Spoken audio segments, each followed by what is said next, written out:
Hello, everybody, and welcome to Tale from the Roads. This is Survivor Gamer, and I'd just like to say, yes, you haven't heard from me in a minute, but there's good reasons for that. We have been getting ready for this new year, 2025. We are happy and excited to bring you these new podcasts. I have been doing a lot of writing down and getting things prepared and soul searching and stuff like that to get this going. Been writing some poetry and things of that nature, and just doing some overall getting ready for the new year. With that said, I'd like to thank everybody for putting up with it, and season 2 is ready, and we are going to be trying to release once every week to 2 weeks a new episode. So thank you for showing up. Thank you for listening and downloading. And also, I'd like to remind you to look over your shoulder once in a while or look up in the air, because you never know what you're going to find out there on these wide open roads. We are very excited to, over here on my side, to welcome everybody to season 2. So without further ado, I'd like to get started with the tale from the road of the knocker.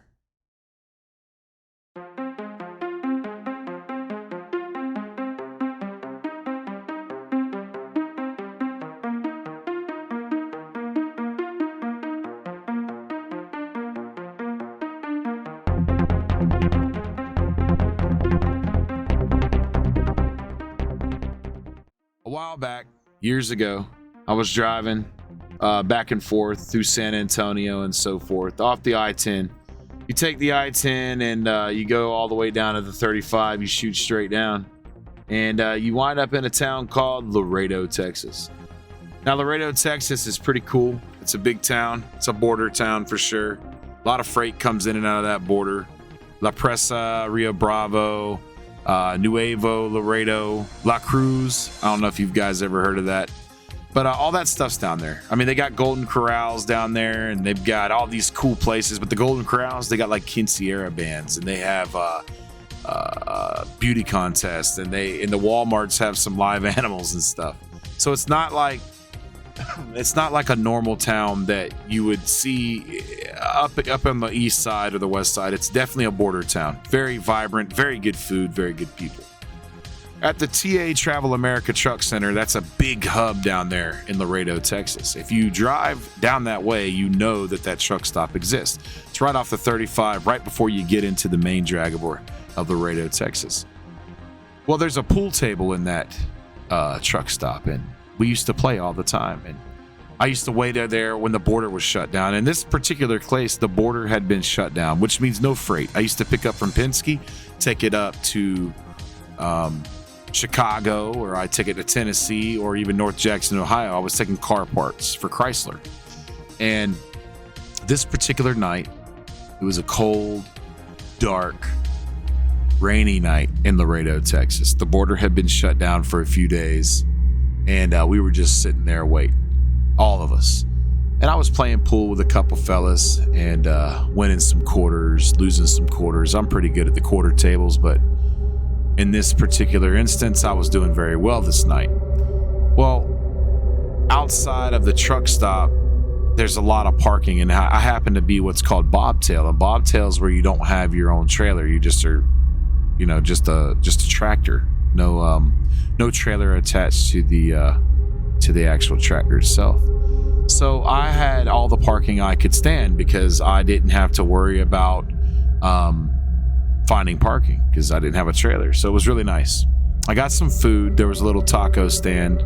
I played until about 2 a.m. and I noticed some people outside when I walked out, and so I ended up going into my truck, locking my doors, and I ate my dinner.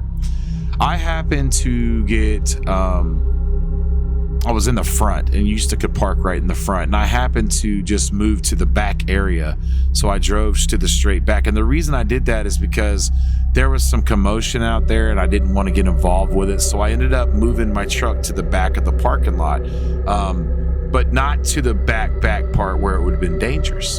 And it was really no lights back there. It was pretty dark. There wasn't many trucks around me. It was just pretty much me and me alone. So I eat my dinner and I watch my laptop. I had a little tiny laptop at the time, or a portable DVD player, I can't remember. And as I'm watching this movie and trying to fall asleep, I hear this knock come from my door. So I heard the knock twice. Again, I didn't do anything. I didn't move. Now, everybody knows when there's a knock on your door, you don't look, you don't answer, because you just never know who it is. I assumed it's going to be, I don't know, somebody begging for change, or it could be a woman of the night. I'm not sure. I'm not going to answer it. Well, the knock gets louder. Well, I'm like, what is going on? So I peek out the curtain. I don't see anything. There's this faded yellowish amber street light that's kind of illuminating the parking lot. It's really late now. It's probably 3 a.m. It's raining. It's quiet. And there's no one outside. So now I'm thinking, and as I'm looking out the driver window, I hear a knock forcefully come from my passenger side. So I'm 13 feet in the air. So I'm like, somebody's on the stairs. So I immediately open the passenger side curtain because I want to know who this is. And there's no one there. Now I'm thinking, wow, somebody's trying to rob me. Somebody's playing a game. I did know some people out there. Maybe somebody was messing around. So I shut the curtains and I'm contemplating, do I get out of this truck? Do I investigate? I'm a young guy. I could take you on somebody. I have some crowbars. I've got weapons. And that's when I hear a knock on the windshield. Now, if you don't know what a semi actually does, there's curtains, and the curtains shut along the front of the windshield.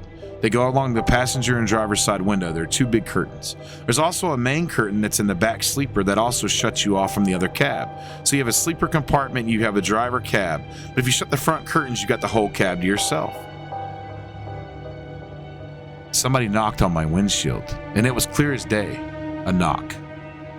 Like somebody was knocking on the door. Now I don't know what's going on. So I open the front curtains and nothing's there. Still raining. Still drizzling. Still dark. Still quiet. No light. Now I'm getting really weirded out because here's the whole thing. If you get onto a semi, which is a tractor, okay, and a tractor trailer with a trailer, but it's called a semi, but we call them tractors. If you get on the tractor, when it's still, you will feel something get on it. You'll feel somebody moving it. It rocks back and forth. It's not, there's no doubt. You even feel the wind blow this thing, when you're just sitting in a parking lot. I didn't feel anything move. Now, I don't ever shut my truck off. It's idling at this point. Now I'm freaking out. And just about the time I'm about to look back out the curtain, I hear a knock. This time from the back end of the sleeper, which there's a padded wall on the back that is, the back rest of the truck itself. But on the other side, it's metal. So now somebody is up on my catwalk and they're knocking on the back of my truck. So now I'm like, something's going on here. And that's when I hear a knock on the windshield, a knock on the passenger door, and a knock on the driver door all at the same time. It was like knock, knock, knock, knock. Knock, knock, knock, knock. It was so fast. So we got 4 knocks. Now I'm livid. So I honk the horn. Womp, womp, womp, womp. I'm honking the horn. I am honking the air horn. I am turning on the lights. There's a button you could press on these trucks at the time that turned on all the lights for a light test. And I sling open my door with my crowbar and I get out in the rain. And there's nothing. Not a single person on the catwalk. And mind you, the truck's not that big when it's not attached to the trailer, and I could walk around it very fast. No one under the truck, no one on the truck, no one on the windshield, no one by the door, no one on the stairs. I'm really, really freaking out at this point. I don't know what's going on. I'm like, am I imagining this? Around this time, I look at my watch. I have this like metal, old school watch. I hit the button, the light comes on. It's like 3:45 in the morning. So I take a deep breath and I just sit there and I look around and I say really loud, if there's anybody out here messing around, you're going to regret it. Now I'm thinking there's no way. I'm not parked near any woods. I'm not parked near any fences. I'm literally in the middle of a parking lot. And there's nothing around me. I'm pretty much all alone at this point. The border's shut down, so there's not that much going on. I'm thinking, how is this person knocking on my door? Maybe it's an animal. Well, maybe it's an animal. I don't know. All I know is I heard a distinct knock on my windshield, my passenger, my driver, and my back. That all at once. That's impossible. So I get back in the truck, I shut the door, I lock it. I put the seatbelt around the door and I lock the seatbelts to the frame. That's the only way to really secure the truck. The door anyway, even though it's locked and it's really hard to break into. As soon as I get up to go in the sleeper, I hear a pound this time. Pound. And it's coming from the door area. And then the truck starts shaking really bad. And I mean, like somebody's pushing it back and forth. As it's pushing, I open up all the curtains and sling them. I take them from the driver, the front windshield, and I sling them all open. I even rip some down with the little brackets, and there's no one. I got this huge spotlight, no one outside. There's no one outside on my truck side. There's no one outside on my passenger side. I have no idea what's going on. I don't know what's going on, but something is not right. Somebody is knocking, beating, doing something to my truck here, and I have no idea what it is. And I'm just so scared at this point. I'm literally terrified. I'm literally praying to God out loud. Why, God? Please, God, let this stop, God. I have no idea what's going on. I have no idea why this is happening. I can't even comprehend why the truck's shaking, why the truck's knocking. I jump back in the driver's seat and I shut the curtains and I'm thinking, I've got to get out of here. There's something up. There's something going on. There's something not right. Something's messed up. And so as I'm about to put the truck in gear, because we have a manual transmission, I'm going to open the curtains and drive. I hear a beating on top of my semi, on top of my tractor. I hear something beating on my tractor. Wow. I freaking opened the curtains and I just put it in 6th gear. Okay.